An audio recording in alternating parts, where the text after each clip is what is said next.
Car number 10 from Litchfield, Connecticut, the JRC Transportation entry for Matt Scappini. For 21, I mean, going in with no experience was obviously a huge step. First step into a full body race car, so just kind of learning all that. And you know, I think we built confidence throughout the year, and that showed towards the end of the year. We did a little bit of work to the car in the off season, a little motor work, and kind of freshened everything up. I mean, as many top fives as possible. You know, I also came in after the first win. The thought came into my head that I could pick up a few more. We had some encouragement there that we were going to have a strong year. 22 car. Kyle is moved in. There comes Ferner's contact from the field. Both Fern and Hopkins into the outside wall. Patnode with nowhere to go, and the rest of the leaders take evasive action to the infield grass. There's a lot of chaos, and I kind of just went for it. Kept the throttle down and pushed through it and hope I didn't hit anything. It's kind of like, it kind of happened so fast where you're sliding sideways through the grass or just trying to hold on and get back on the track. I think on the restart is where it set in that I had the chance to win the race, and really what it came down to is just keep my head down and trying to get through everything and make it to the end. Here is perhaps the surprise of this event. Matt Scappini, who's been up front, dropped back, and now he's the brand new leader. He comes off turn number 4. Ladies and gentlemen, Matt Scappini has done it all here today, from the front to the back to the back to the front.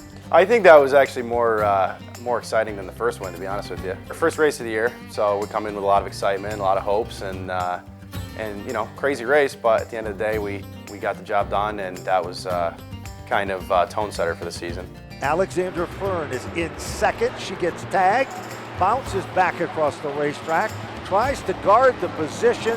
She drops back to the 4th spot. Trouble now. Matt Scappini out of shape in turn number 1, and Eric Jensen had nowhere to go. Sent a few things out of whack, and for probably 3-4 weeks after that, we were kind of scrambling to see what was wrong. Couldn't really pinpoint what the issue was, and we just didn't have the speed. But it took about 3-4 weeks, and then we kind of got back into it after that. We were playing around with things, trying to get it back to where it was. One of our guys made a mistake on the car, and it actually turned out to be very helpful in our setup, and we kind of found something that works for us, and we used that ever since, and it seemed to help us out quite a bit. The JRC Transportation 10 car finished second on Friday, giving Scappini 5 top 5s in 10 races this year.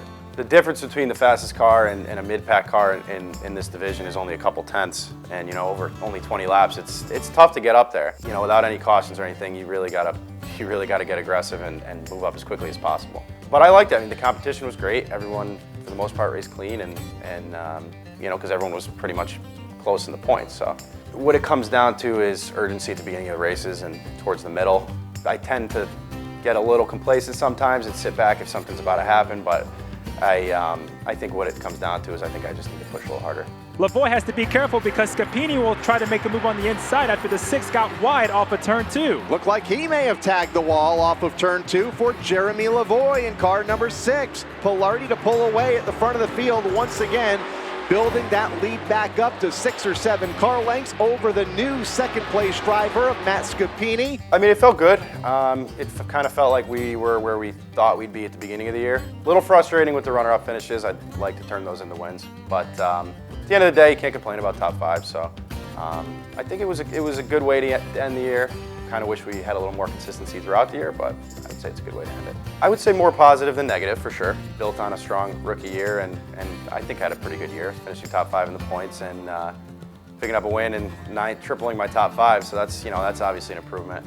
First, I got to thank my dad, first and foremost. JRC Transportation, Ray, Ryan, my whole crew, Mike, Rob, Pete, everyone that's helped us along the way, Joe Ham, Joseph Friedman, everyone at Stafford, Chow Restaurant, and anyone that's helped us along the way. For 23, built off a pretty good first season, so I think just kind of refining my style and getting the car right from the get-go, learning to get a little more aggressive, getting better passing, and hopefully picking up a few more wins.